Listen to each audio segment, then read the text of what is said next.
The Late Late Show last night was a complete left-wing festival. You have the host, who is a left-wing man. You have Holly Cairns, who I'm about to react to right here, is a left-wing woman.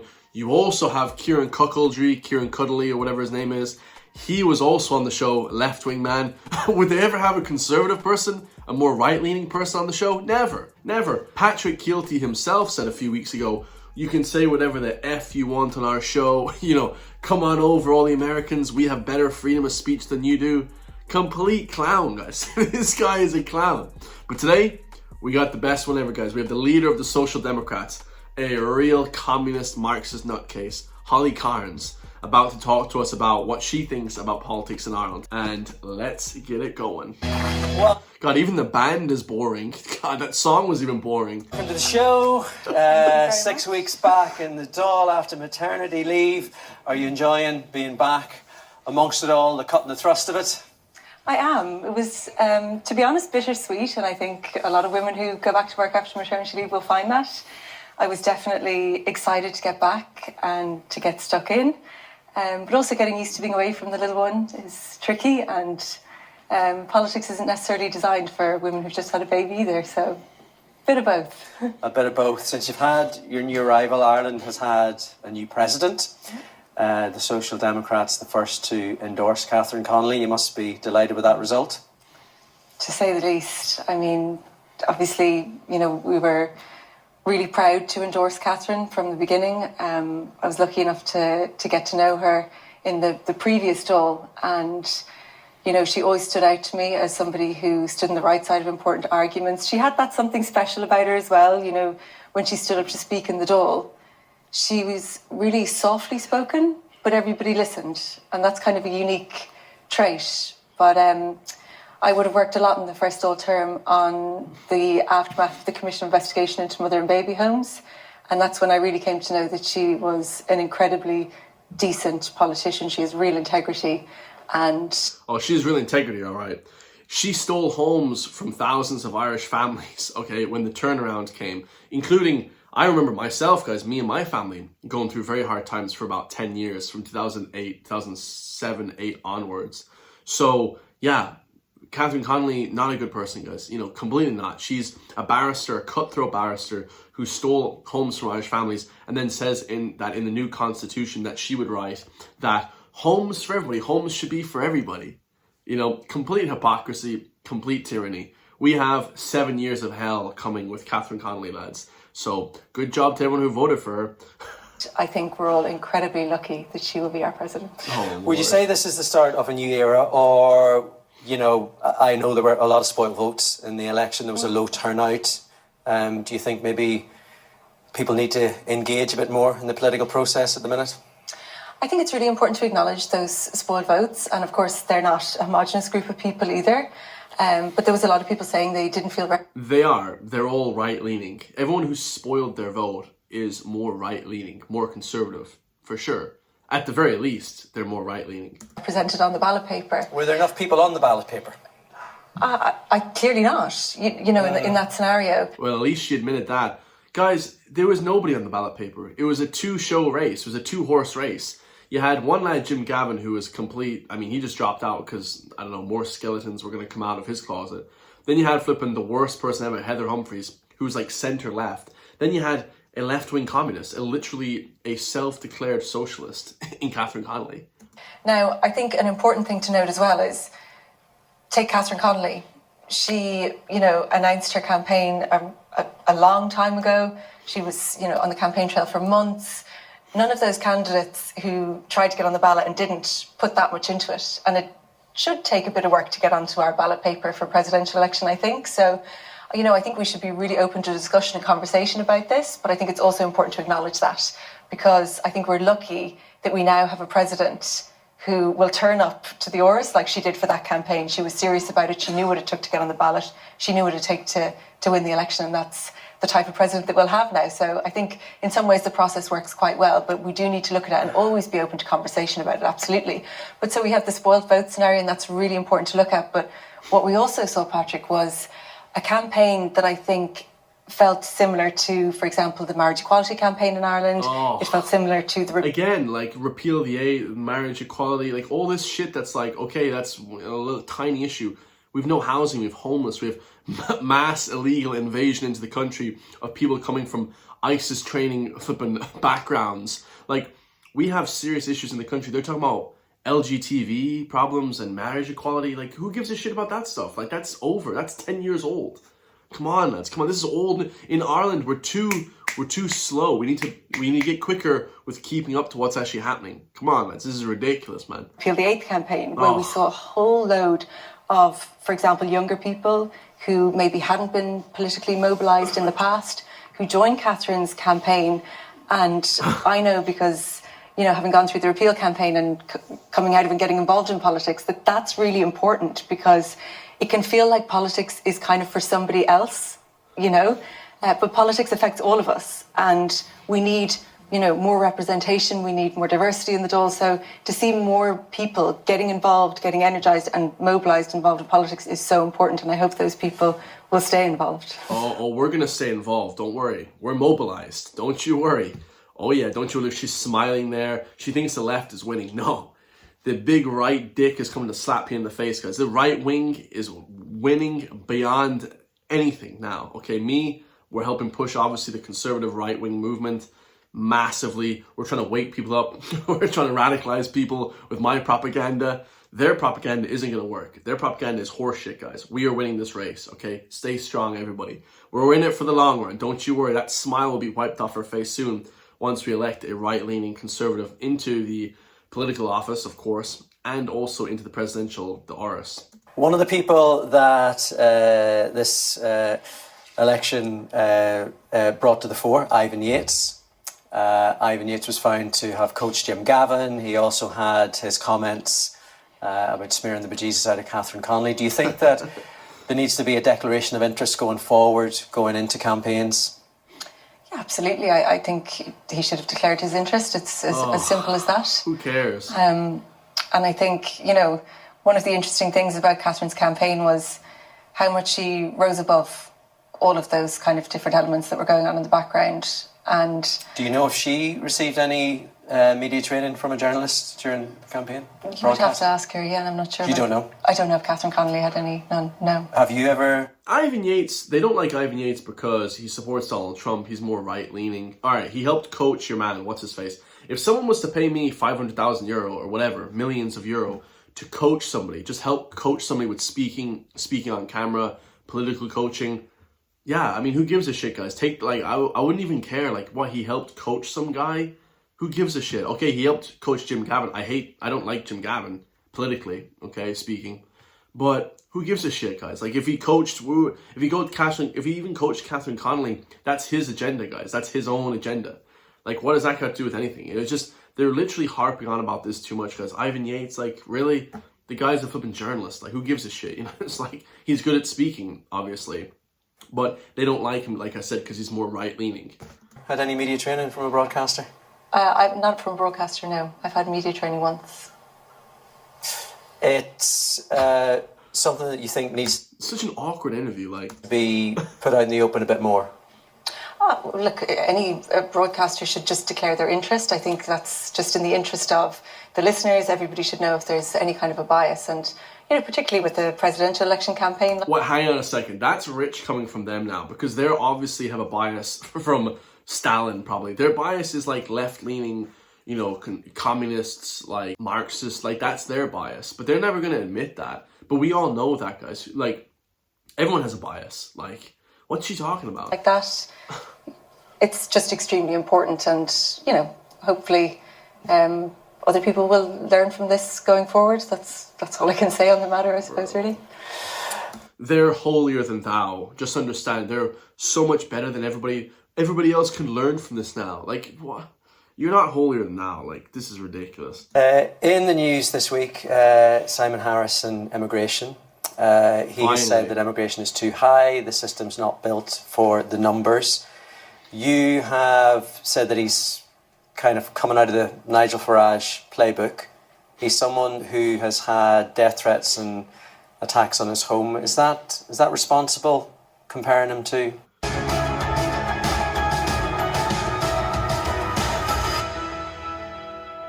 Nigel Farage? I think it's really important that we call out the behaviour from the Taoiseach in recent days, because what we've seen is a very obvious reaction to the result of the presidential election. The government seemed to be in panic mode, and what they're doing is trying to point the finger of blame for their failures elsewhere. No. So the reason why Simon Harris and Micheál Martin came out to say this about there's too many immigrants in the country is mainly because there was a City West attack a few days prior where a 26-year-old illegal migrant who shouldn't have been in the country, he was here for 6 years, he was issued a deportation order 8 months prior, and what ended up happening is he brutally sexually assaulted a 10-year-old girl at the City West Hotel, posing as a security guard. It was in the foyer, like the actual entrance to the City West Hotel, and nobody did anything about it. That's why they came out to say this stuff, guys. And that is not only irresponsible, but in the current climate, when we know things are so fragile, when it's a number of days after the riots outside City West, it's actually reprehensible because it fans the flames of a very serious and delicate situation. And I think, we saw the riots in Dublin before, and after that, there were children of colour terrified to go to school.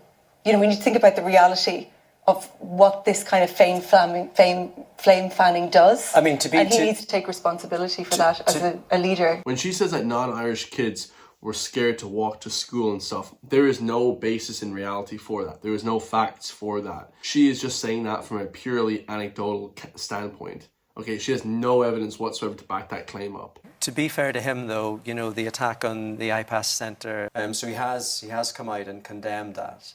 That is the very least that he could do, is condemn an attack whereby somebody quite literally tried to burn children, including a nearly 3-week-old baby, alive. And what the Taoiseach essentially said was that the number of immigrants, of people coming in, was too high. And 85% of people in the country agree on that. Like a statistic, a poll from these different mainstream media platforms, most people agree that the number is too high. I mean, you have to be completely radical leftist loony to think that the number isn't too high.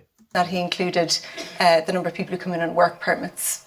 So the Taoiseach is, for one, kind of bending the numbers, because he was talking about the 80% of people who are refused, not including that on appeal, 30% of those people get it. So he's kind of fudging the figures, saying that there's too much immigration. But including the people on work permits, he hasn't said, would he like to reduce the number of people working in our healthcare services, in construction to build the thousands of homes that we so desperately need, from the hospitality sector? Yeah, and they're just building homes for foreigners. Like it's not like they're building homes for Irish people or homeless Irish people. They're just building homes just for people that are coming in from God knows where. It's ridiculous. From meat processing plants, he hasn't said any of these things. All he's trying to do is use quote unquote kind of tough on immigration language. And we saw after this outrageous attack on the IPAS Centre where the children were, he was speaking about, the next thing that was like the rush to cabinet, they're talking about charging international protection applicants for accommodation. Now, let's break that down for a second. For one, it can't be legally enforced. Ireland has an obligation to provide accommodation for people. For two, it would actually cost the state money.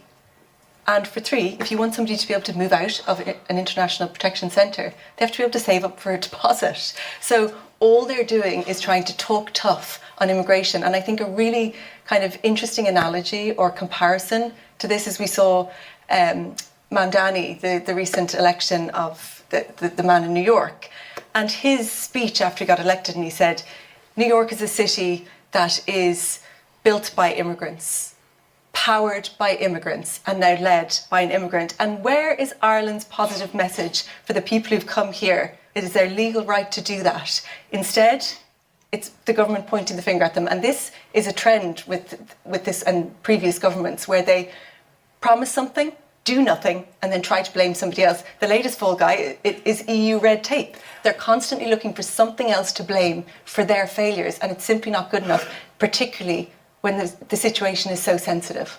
Well, housing in this country, is to blame because they're not building houses, that's one. But obviously it is to blame because they're bringing in too many people. It's just simple logistics. You can't have hundreds of thousands of people come in, 475,000 people over the last number of years. Very, very recent numbers suggest hundreds of thousands per year, and then not build any houses. There's obviously going to be a shortage of houses. So it is not the immigrants' fault, but it's people bringing the immigrants in as well, right? So it also drives up crime. It's just a disaster, guys. It's just a disaster. I mean, he said that, migration is a good thing. I think, the other thing in terms of the contribution that they've made, he's also said that they make a positive contribution to that, is... While saying the numbers are too high. If this is the conversation that we're having, I mean, is that not a good thing that he's given his opinion, that you're given your opinion, and we can kind of have a conversation about it? Absolutely, I 100% agree with that. What we've been calling for and asking for the Taoiseach to do and the Taoiseach is to make sure that our discussions are based in fact. So fudging figures like that and insinuating that the numbers are too high is simply incorrect. We've seen other members of the Dáil conflating crime with immigration. That is also factually incorrect. There's actually more crime amongst Irish people than there is amongst our immigrant community, and that's just a matter of fact. So that's actually not a matter of fact. I saw that clip trending on X, and she says, well, there's actually more crime amongst white Irish people. This is like the self-hating Irish people that just hate their own people, hate their own culture, hate their own heritage, and their ancestors hate them, okay? Their ancestors are rolling in their graves looking at this lady say this nonsense. The reason why she says this is because the facts are we're not actually able to statistically measure immigrant crime in this country. The Central Statistics Office makes it illegal to measure crime based on race, religion, creed, any of that kind of stuff, ethnic background. They actually have that illegal. They just do it like, oh, this person's Irish. They just label everybody as Irish. It's just ridiculous, guys. But if you watch my channel for any extended period of time, you see that there's massive crime, obviously, from our local people, but there's massive crime from immigrants. Absolutely crazy fraud, murder, sexual assault. Of course, people from other countries commit heinous crimes. They're coming from third world, war-torn countries. Of course they commit crime. This is so stupid to think that they don't. This is like denying reality. Come on, guys, come on. So it's really important that we talk about it. But what we're constantly saying, Social Democrats and the Dáil, is let's make sure this is based in fact. That's all we're asking. Yeah, the Social Democrats and the lunatic lefties are all based in emotion. They're not based in fact. So only the right-wing and conservative people actually deal in facts. These people deal with emotions. There are some people who are concerned about immigration. I mean, where do you think that comes from? I know that there is. And what it comes from is... Wait for it. Government inaction. So people often can't even get a GP. You can't access affordable housing. We have over 5,000 homeless children in this country at the moment. And I think there is a really profound disconnect, Patrick, because we're talking about a country that has a GDP per capita that makes us one of the wealthiest countries in the world. And the number of children living in consistent poverty doubled last year. We have, record budget surpluses and threadbare disability services. There's a huge disconnect between where we're at and our actual potential. And what I would say to people is that is a choice that we have when it comes around to an election, because Fianna Fáil and Fine Gael have brought us so far, and of course loads of good things have been done. But what they are doing with our health service, with housing policy, with childcare, you name it, is ultimately, and this is their position, they're right of centre both of them are right of centre parties, and their position is to throw these issues up to the gods in the private sector, and then it is out of their control, it's out of their hands, and then they're scrambling. And that is their ideology. And what we're saying is the wrong decisions got us into these crises, the right ones can get us out. It might sound, 1 second.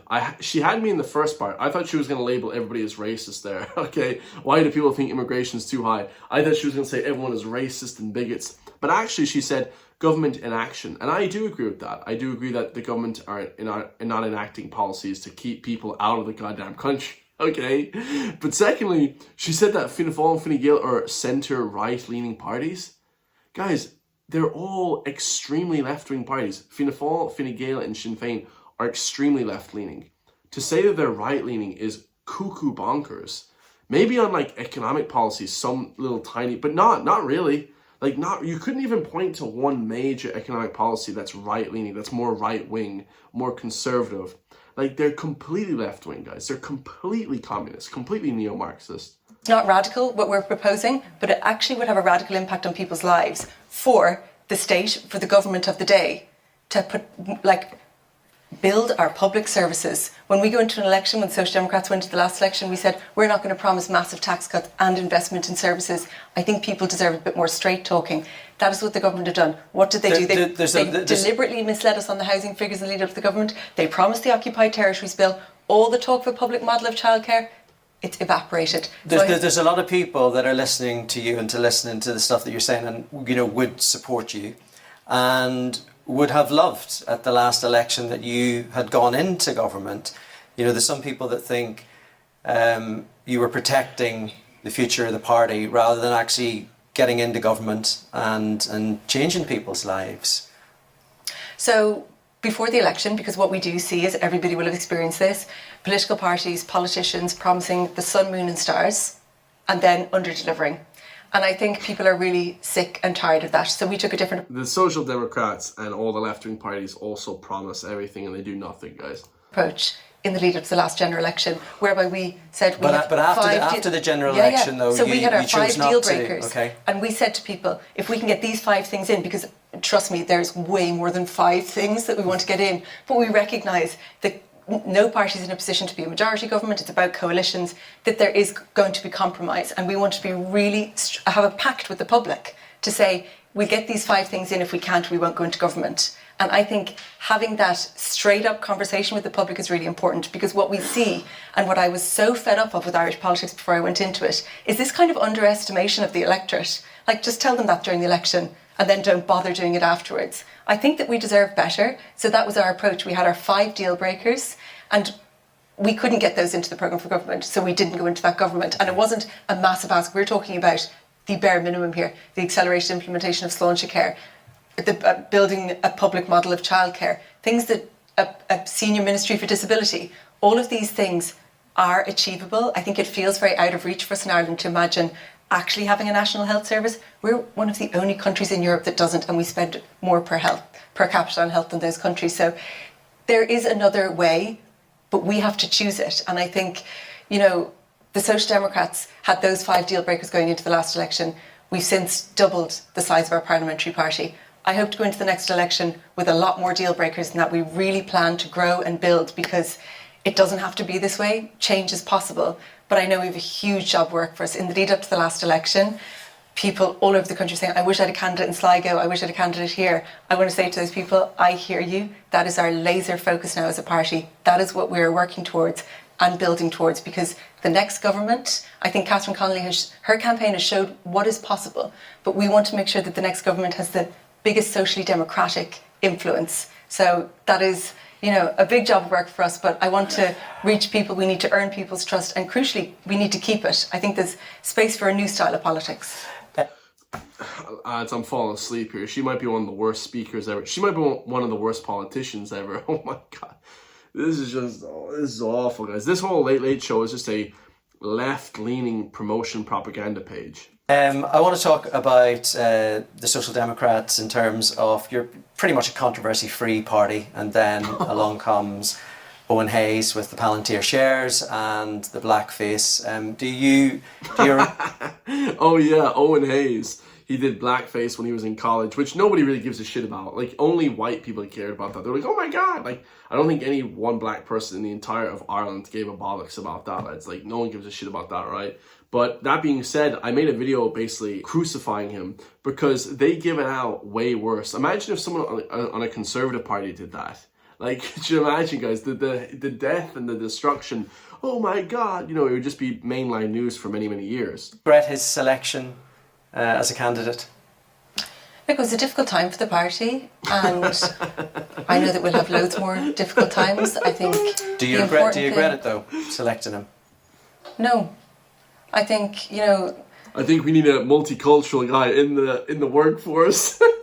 We need a man. We need a diverse man in the workforce. That's what she's gonna say. I'm a man playing a man playing. What does he say? I'm a dude playing another dude. Like Osiris out of Tropic Thunder. Like what a shit costume. Owen Hayes, man, that guy is just a goofy. Owen Hayes is goofy. The test of any party or any organisation or whatever it is how you deal with situations. There's always going to be difficult situations, and the party acted very swiftly. there was quite a serious sanction for Deputy Hayes. And What was it? a suspension of 8 months is like, nearly unprecedented in... Oh, that's kind of messed up. 8 months. Give the guy a break, man. He was just trying to flip and channel his... I don't know what he was trying to do, guys, with the blackface, but he was just playing a costume. I think it was like a shit I mean, obviously, I wouldn't, do blackface as a costume. There's no pictures of me out there in the ether of the early Facebook memory, but someone must have leaked those photos. That was really kind of crazy, really kind of funny.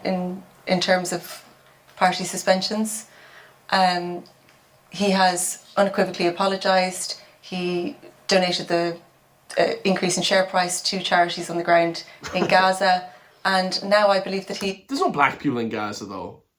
Would he not give the charities to a black foundation in Africa? That's weird. He deserves a second chance, and So you would be supporting him then as a candidate in the next election? he has an opportunity now to earn people's trust back, and I absolutely support him to do that. I think that he deserves it. If there is going to be... Imagine if I came on my YouTube channel and did that. Could you imagine the backlash? Like, I'm like so heavily scrutinized, even by people that are conservative and people on the right wing in Ireland. Could you imagine if I did some crazy shit? Like, come on, lads, it's just the double standard. Like, if you're left-leaning, you can get away with anything. If you're conservative, you have to be, on your shit, guys. a left-wing government here in Ireland, chances are it'll be led by Sinn Féin and Mary Lou. Would you support, a few supporters in, would you support her for Taoiseach?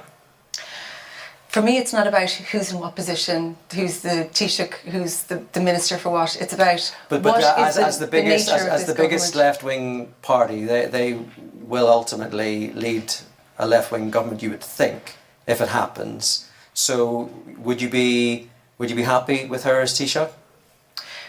It's just not about who's Taoiseach for me. It's about, what we would like to see is a left government. We would favour that absolutely. And what we've always said, and what I continue to say now, is we'll talk to everybody after the election, and we would talk to people on the left first, because we want to get as many of our policies in as possible. We have much more in common with parties on the left, and we would always ask people to vote left, transfer left. Okay, so it's not about people, it's not who the Taoiseach is, but if it's Sinn Féin are going to want a border poll within 5 to 10 years. So would you support that? If Sinn Féin get into power, this country is finished. I mean, we're already the most left-leaning country ever. Imagine we have left-leaning government. Oh, Lord. I mean, we already have left-leaning government, let's be honest. Sinn Féin is no different than Fianna Fáil, Fine Gael, And the actual audacity of her to say that the current government is right-leaning, just completely delusional. I think what we need to be really careful of in relation to border polls and anything to do with a united Ireland is to not make the kind of mistakes that were made with Brexit, that we're voting on something that's kind of in the abstract and we don't know what the specifics of it are. So I mean, the specifics really of it are, though, that Sinn Féin, that is their core value, that is what they want. You were talking about your party and, the things that you guys would not go into government unless you got. They're going to want that. Would you support that poll within 5 to 10 years? We want to see United Ireland. What we think is we need to know what that would look like. And I think the reality is, in the South, we have a lot of work to do in terms of reaching that. We know from polling that's done, people broadly really want to see that. And when they're asked about the different compromises or things that might have to change, that hasn't even been on people's radar down here. So we're very aware that there's a lot of work to be done. And we think that work should start. You don't think a United Ireland's on people's radar down here? Oh no, I think it's on their radar. I don't think it's on their radar. And what I'm saying is, no, absolutely, sorry. All of the polling suggests that people absolutely want a United Ireland, 100%. What people in the South haven't considered as much is how that might work. For example, would we still have a Stormont? Would we change our emblems? All of these things, I think we have quite a long way to go in terms of getting to that point. And I think if we want to see United Ireland, which I do, the best way to achieve that is to have, for example, citizens' assemblies cross-border to establish what the best way is. And then when we do a poll, do you think it's we know possible what within we're being 5 or 10 polled years? on. That's a no. That I don't know in terms of... That's a no. Like, these people aren't even honest. Like, just be honest with the people, guys. Come on. Setting up a citizens' assembly, making sure that it's extremely thorough and includes unionists and nationalists in the north, as well as the different perspectives in the south. All of those things would take some time. And I think actually a lot of what would help, if you're living in the north, and I know that the NHS is far from perfect, don't get me wrong, the fact that we don't have a national health service down here, I think we have a lot to work on. But what is crucial is that when people are being polled on a border poll, that we know what we'd be voting on. I think that that's actually really important, so everybody can get on board with the same plan rather than a kind of United Ireland in the abstract. But for them, it's not an abstract thing. They believe that that plan is achievable within 5 to 10 years. Do you think it is? I honestly don't know. I think it depends on how the next 5 years goes, and that's the truth, She's a real fence sitter. Like, you gotta actually be like for or against something. Don't sit on the fence for these issues. Just be honest with the people. I mean, come on. I think we would have to know, for example, how would it be governed? Would we still have a Stormont, but the government down here would operate the same as the one in the UK does at the moment? Like, none of those specifics have been ironed out. And I think if you ask people a question without giving them the reality of what they're answering, it opens it up to a lot of misinformation, a lot of presumptions, and I think that could actually hinder us in terms of working towards a united Ireland. I'm sick of these left-wing people saying misinformation and disinformation. I'm sick of it. I'm sick to the teeth, lads. So our approach would be very much working towards achieving it, and how long that would take, I think we would only find out when we would start the process in terms of citizens' assemblies and all of the things that I think it would take to get there. Well, congratulations to anyone that actually made it through that, guys. I nearly fell asleep about 3 or 4 times. One of the worst speakers ever, not interesting whatsoever. I mean, the left, how anybody actually votes for the Social Democrats is just beyond me, lads. I mean, just please don't vote for them. Vote for a more right-leaning party. We need to get all these socialists out of government, guys. No more socialists, no more neo-Marxists, no more weird sort of, disgraceful left-wing communists in this government. All right, I love you all. If you want to support me, hit the join link underneath the video. Become a member today. Let me know your thoughts in the comment section down below. Okay, become a member for loads of free videos. All right, we have new members every single day, so I greatly appreciate the love and support, guys. And I'll see you all in the next one, man. Peace.